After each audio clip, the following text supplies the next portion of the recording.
For spirit gum and other adhesives, you may need to apply a second light coat, wait for that to dry completely, and then tap the area till it becomes tacky. This will ensure a tight hold.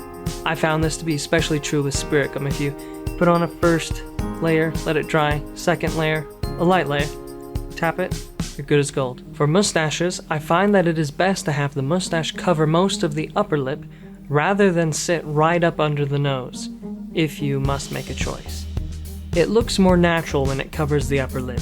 You don't want to look scary or unprofessional by misplacing a mustache on your face. Sometimes if you keep the mustache up real high, you look like it's supposed to be a pencil one. You can see the upper lip. Very gangsterish. When you are ready to remove the piece, use the appropriate solvents to loosen the adhesive. For spirit gum, I suggest using rubbing alcohol as you gently peel the piece off. For the adhesive I'm using today, I have a solvent made by the same company as the adhesive called Unlace.